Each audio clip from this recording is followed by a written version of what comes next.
talk to me about why you think there is so much groupthink, such a hive mind about Ozempic. It seems like if you're not on it, you are the freak. Gosh, that's so interesting. Because I'm outside of that hive mind, I didn't even know that was the case. What I would say is, first off, it's an extremely sexy promise, right? One little shot, once a week, and you're going to lose tons of weight. You don't need to think about it. You don't need to go to the gym. You don't need to suffer. You're not going to have cravings. Who wouldn't want that? And in addition to that, you obviously have the mainstream narratives put forward, I would say in large part by Big Pharma, that suggest you can't do it without these drugs. You're genetically disadvantaged. You're completely incapable. Everyone has tried before and failed. Just cave, take the medication. It's a fantastic solution. It's so easy. And people want to hear that. They like that message. They don't want to take responsibility. They already feel shame over it. It's hard enough. And it seems like a simple, accessible solution to all their weight management problems. I don't think I've seen such a rapid embrace of a new drug so quickly since fen-phen in the 90s. It is the best-selling drug of all time. Did you happen to see, Jillian, the 60 Minutes piece on Ozempic, which was an infomercial? It was such irresponsible, quote-unquote, journalism. They went over to Norway, wherever they invented it. It's now like the number one export. And there is no mention that there are no, of course, because the drug is so new, longitudinal studies on what this drug will do to the human body long-term, let alone the things that we're hearing short-term. Okay, actually, that's not true. Really? Okay, now hear me out on this. Okay. Iterations of this drug have been around for quite some time. Having said that, this is the most potent version of this drug. Now remember, this is a peptide, but it's a replica. So they're like, oh, your body makes this. Your body makes GLP-1. It's one of your satiety hormones. Okay, but GLP-1 is in the body for 15 minutes. You take this replica in a shot and it stays in your body for 7 days. And then when you see things like tirzepatide, and I'll get back to the studies in just a second, that works on 2 hormonal pathways. Retatrutide is 3 hormonal pathways. And now they're working on one that works on 4 hormonal pathways. So why the constant pushing of the up button? Well, because the body adapts and you plateau. Now we do, as mentioned, have long-term studies on this, but not on healthy people who only have 20, 30 pounds to lose. This was utilized as a diabetes medication and was only approved for weight loss in around, I believe, 2021. And one more thing, all of those terrifying side effects on the box, including a black box warning for a very low risk of thyroid cancer, but it still does exist. And they're going to tell you there's never been a case. That's a lie. And there have been cases of thyroid cancer associated with this drug. And there have been safety signals out of France. So anyway, when you hear doctors say there's never been a case, that's a lie. And I debunked it with one of these doctors on a podcast. Never lie. All this stuff you see on the box is a result of the side effects from the studies that have gone on for years. So intestinal blockage, stomach paralysis, thyroid cancer, pancreatitis. Now you're hearing anecdotal reports of people losing their vision. It's got significant side effects. There's no question. We've also heard about suicidal ideations. Yep. Yeah. Okay.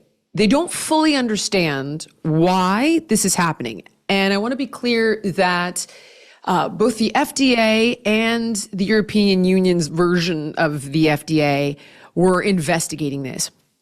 And they came forward and they said, well, there's no increased cases of suicide associated with the drug, but they didn't mention suicidal ideation, suicidal thoughts. Right. So that actually hasn't been debunked. Now, how does the drug work? How does it facilitate weight loss? Well, it works in 2 ways. Number one, it delays gastric emptying. So food will literally sit in your stomach for an exceptionally long time, which is why one more little sidebar. They're having to rewrite protocols for anesthesia because people. Are you serious? Oh yeah, absolutely. Because people are aspirating while they're under general anesthesia. Because you know how they'll tell you like don't eat before surgery, Right, like 24 hours before. because the food doesn't digest. So they're literally aspirating during surgery because there's so much food in their stomach. And they're also finding one more little sidebar. People that take these medications, they're finding something called a gastric bezoar. In patients in particular, there was one study, forgive me, it's been a minute since I've looked this one up. I think it was Mayo Clinic. And in people that were going to undergo gastric bypass, I think it was like 22 out of 70 something had this thing called a a bezoar. And it is literally like an undigested, like what your cat would vomit up. Oh, Google it. My God. I promise you. Throw up a little graphic of it if you get a minute there. Oh, we will. Is it like, Jillian, is it like a solid mass of food that has not been able to move through the system? You got it. Yes, absolutely. Yes. And they found no gastric bezoars in the people who were going to undergo the procedure that were not on the medication. So it delays gastric emptying. That's one of the ways that it works. And that is one of the reasons you have side effects associated with it, right? So we talked about intestinal blockage and stomach paralysis. One more thing to keep in mind, and this is just something that I am positing a guess on. Mm-hmm. When food sits in the stomach, undigested for extended periods of time, we know that this is linked to conditions like SIBO, which is small intestinal bacterial overgrowth. Ooh. So you're wondering, like, what is this doing to the microbiome over time? And the microbiome impacts everything from your immunity to your cognitive function. We don't even really understand all the things that your microbiome does for you, all those little microbes and how they're balanced in your gut. The second way it works, I'm so sorry. I know I'm going on a long rant about this and I'll be done. Please go. The second way it works is it acts on the pleasure center of your brain, which is why people say it quiets the food noise, because the way your brain is now responding to the food, you're not craving it. It doesn't smash the dopamine center of your brain the way that those ultra-processed foods used to, which is why they actually think it would have some benefits for people who have addiction. Mm-hmm. Having said that, right, if this is going to impact the pleasure center of your brain, but you don't have a highly addictive brain, it's arguable that this can be what's causing a malaise or a decrease in libido, because literally your dopamine kick is not on. So that's why they think that. Very long way to get back to your answer. No, I'm so glad you brought that up, Jillian, because I was going to ask you about this. One of the things I find most terrifying about this drug is that it seems to absent desire of any kind. So like you were saying, they're saying, oh, it could cure all kinds of addiction, whether it's booze, whether it's drugs, whether it's shopping, whether it's sex, whether it's gambling.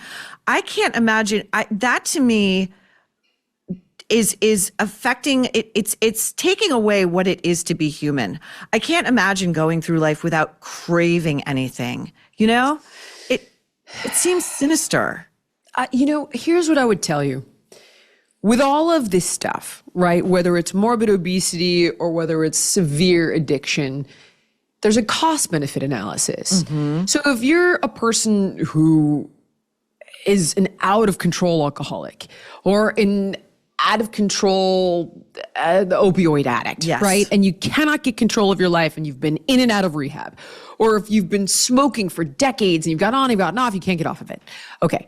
If you're not the soccer mom who wants to lose 20 pounds for the summer vacation in Ibiza, and you have 100 pounds to lose, and you've tried over and over and over, and you already have like 5 different comorbidities, type 2 diabetic, all the different health issues, the cost benefit here, you would probably be a candidate. You would have to twist my arm. It would be my last stop. Previously, I would have told you the cost alone is not sustainable. Now they've brought the cost down significantly. You will plateau on this medication. You have to stay on it forever. If you get off of it, all of this comes back with a vengeance. So that's something else that you need to keep in mind.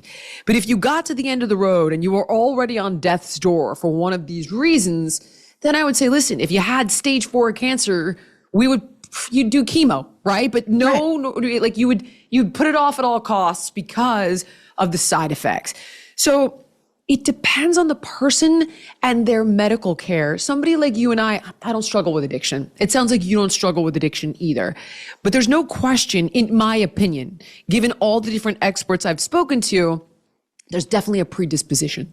So if a person has a predisposition and this can break them of the habit, again, you might twist my arm. Right. There are two other ways I would go about it, but I'll be quiet for a second. And No. I actually completely agree with you. I think if you're someone who's morbidly obese and you've tried everything and you cannot crack this, of course the risks outweigh the benefits, outweigh the risks. But it's like, this is why those legal drug pushers known as the pharmaceutical industries love this drug. They've got customers for life. The only thing I think about with this drug all the time is the film Awakenings, based on the Oliver Sacks story where the comatose patients came to life. Yes. And then it was a miracle. And then guess what? They went back into their comatose state after, it all wore off. And I feel like that's what's going to happen to the Ozempic army out there. If you have to go off this drug, let's say you develop cancer and you have to undergo radiation and chemo, and they say, you know what, you can't be on Ozempic. There's too much in your system. We don't know how chemotherapy, do we even know how chemotherapies abide with Ozempic and the likes? I'm not sure of that piece. What I do know that we don't know is they're recommending these medications for kids as young as 6 now as a frontline defense against childhood obesity, which is obscene, truly obscene and absurd. And this is because we have GLP-1 receptors throughout our entire body. So what this would do to a developing human body, we don't know for sure.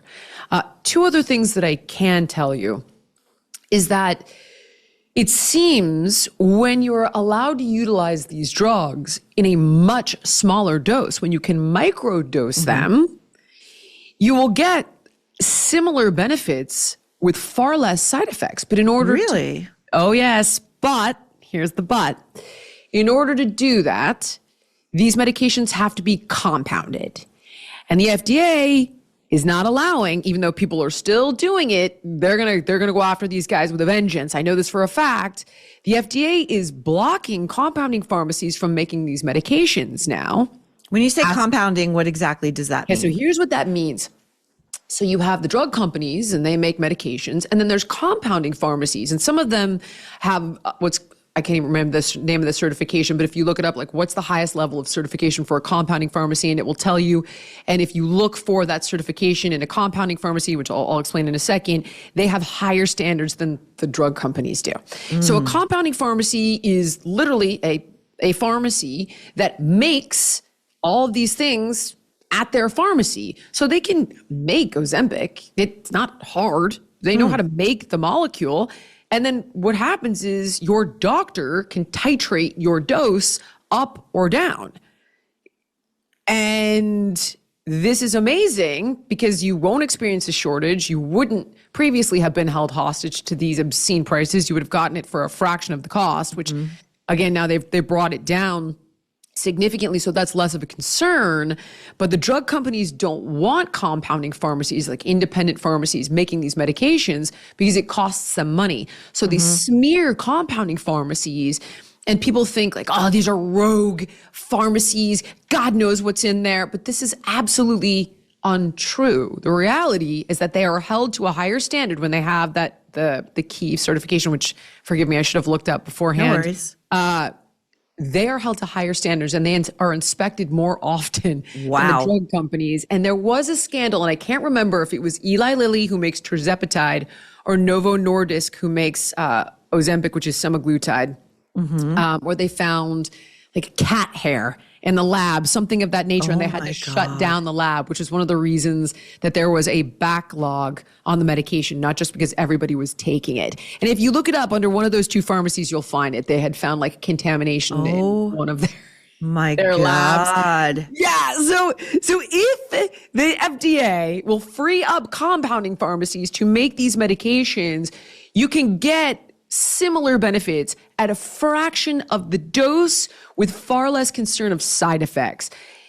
And then again, this is where I kind of ease up a little bit. Like if we could break the addiction, because there's also a dopamine addiction with ultra processed foods. Yes. And you need to detox from that. That's the reality. I've interviewed a woman named Dr. Anna Lemke at Stanford who wrote a book called Dopamine Nation. And she said to me once, she's like, you can try to get to the bottom of all their trauma and all their issues. But if you do not break this physical, biochemical addiction to these ultra processed foods, you don't stand a chance. Exactly. Those foods that have like zero nutrition, but again, like all drug dealers, they're built to addict you. They rewire the brain. They make you want to eat more and you never feel that level of fullness, that satiety. And you're so right. That is as much of an addiction as anything. And I wonder too what you make of the first person I ever encountered on this drug. I was at my hairdresser and this woman came in and she was like, "Oh my God, my life is on fire. I'm on Ozempic." And she was making all kinds of major life changes, by the way. Like she was like, "I'm quitting my job." And my friend was like, "I thought you loved your job." "Yeah, but now I'm quitting it. And what about pancreatitis and the risk of pancreatic cancer?"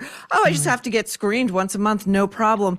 I said to her, she was talking about it so much. I said, "I have got to ask you a question. Does it not bother you that your brain and your gut are no longer communicating?" Right? Doesn't this sever the gut? Okay. They call it the second brain. Okay, so actually it bypasses the vagus nerve. You're so smart. I can't believe how much you know about this. So it bypasses the vagus nerve. Now, in a person that's morbidly obese, they already have a dysfunctional gut-brain connection because they've ignored those signals for so long to stop eating. But in a person, this is why, by the way, people who are morbidly obese and people who just have 20, 30, depends on the person, let's say it's a man, 40 pounds to lose, and it's not making them dangerously overweight and unhealthy, and they don't already have all these other side effects, they have different issues.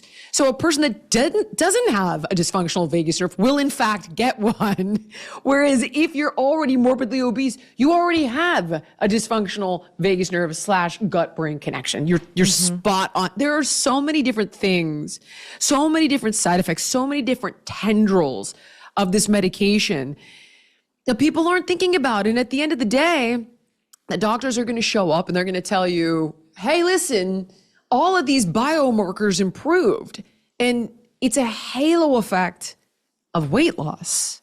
It's not because the molecule is some sort of miracle. Right. So if we could get the weight off of you in an alternative way, you get all those benefits and then some with zero side effects, but people just find it exceptionally difficult. I find it terrifying. Should I be terrified that the drug is now going to be available in an oral form at a cost of about $149 per month? I feel like the societal pressure, or even the pressure at the doctor's office to just take it, is going to be almost inescapable. I've thought about this because it does remove a barrier to entry. But at the same time, this is America, right? It shouldn't be a nanny state. People should be able to do whatever the heck they want.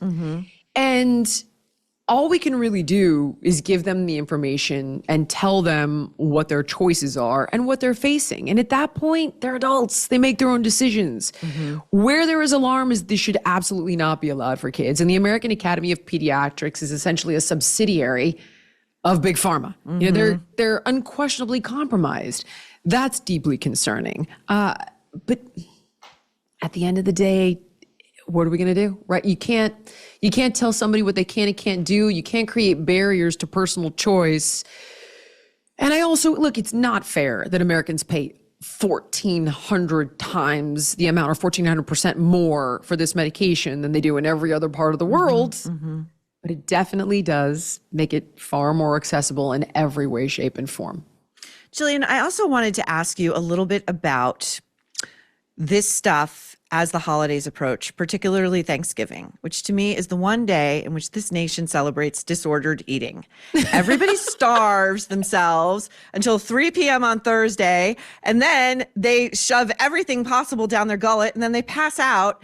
And then, So how do you avoid that kind of sort of enforced weird pattern of eating, or the let's say you're a person who is trying to lose weight, you're trying to do it the old fashioned way, maybe without Ozempic, and people are shoving food in your face and sort of guilting you and saying, but I made it just for today. It's just the one day. Just eat this, just eat that. How does one deal with that stuff? You do need to communicate with people. By the way, this is one of the top reasons people quit a weight loss program, period, is pressure from their significant other, pressure from family members. Because in many of these personal relationships, it's an unspoken contract. We're going to be dysfunctional together. Yes. I'm not going to call you out. You're not going to call me out. Don't break the contract. Yes. So it triggers this weird sense of abandonment for people and they cave. If it's something you don't want to do, you have to establish boundaries with your family ahead of time. Like, I'm working on this. These are my needs. This is how I would like you to support me. If in fact your family dynamic does not lend itself to that kind of healthy communication, you're going to have to set boundaries for yourself around this. Maybe you show up after the meal. Smart. Maybe Smart. it's like, or you can say, I love you guys so much, but I'm trying to protect myself and this is too tempting for me. It's going to throw me off completely. So I'm going to come in the morning, or I'm going to come after, or I'll see you tomorrow. And a lot of people have the hardest time doing this with their loved ones for the reasons that I just mentioned, and they push back and they get angry. But over time, you can recondition these people in your life with regard to how you need to be supported, how you want to be treated. And once you set up those boundaries, they eventually adapt. But it is hard. And you got to practice it in little steps, one at a time, for sure. Hey, I don't want to go to chicken wing beer night for date night. I want to go to swing night dancing, or whatever the heck it is. Pick another activity you want to do. Condition your loved one and just say, I'm not going, honey. You can go with your friends. And over time, if you have a spouse that doesn't deserve to be divorced immediately, they should come along. It just takes a little bit of effort. It does take a little bit of effort. And it's often, sometimes, it's a very threatening thing when one person whether it's a marriage, a relationship, a cohort, a family system, changes, that can be a threat to the ecosystem of the group. It can cause people to maybe look at themselves and maybe not like the choices they're making. And you can wind up with some saboteurs in your midst. And, it's a real struggle, but that's really great advice. I love the idea of maybe just showing up early, showing up late, removing yourself from the... Bring your own food, or suggest that you cater it. There are ways of doing this, but really it's all about family dynamics. And that's the part you have to work on. There are two things I feel like I'd be remiss, though, if I didn't mention to you about this. Plastic surgeons. My God, yes, I wanted to ask you about that. Thank you so much for bringing that up. That's real. And it isn't about fat loss. That's not the problem. I've taken hundreds of pounds off of, I don't know, tens of thousands of people, that I've worked with or that have utilized my programs and sent in before and after photos. They all look better, not worse. What they think is going on, and there is some preliminary research to suggest this, they think that these medications might be dampening the stem cells in oh my God. In like the subdermal layer of your skin. So people aren't healing properly, quite literally after plastic surgery. And so it's more than just muscle wasting. It's more than just fat loss. They're literally not healing properly. They're losing hair by the fistfuls. Oh my God. There are things about this that we don't understand. So yes. That one's concerning. Catherine Deneuve had it right. Ozempic or not, it's your ass or your face at a certain age, right? The key to losing weight and keeping it off isn't about cutting carbs, avoiding fat, or loading up on probiotic-rich foods such as yogurt. Achieving a healthy weight, boosting your energy, and living a vibrant life comes down to flipping a switch in your body that helps flush out unnecessary calories. And Dr. Stephen Gundry calls this the caloric bypass. By activating this mechanism, he's seen thousands of people, many over the age of 50, dramatically improve their health. Dr. Gundry himself lost 70 pounds using this research and has kept the weight off for over 20 years. His digestive issues disappeared, his health soared, and he now feels younger and healthier than he did in his 40s. His video has been watched by over 20 million people to date, and you can watch it and learn more about it at thehealthyfat.com/nerve. It's linked at the bottom of this video, but he'll teach you exactly how he has kept his weight off for free at thehealthyfat.com/nerve.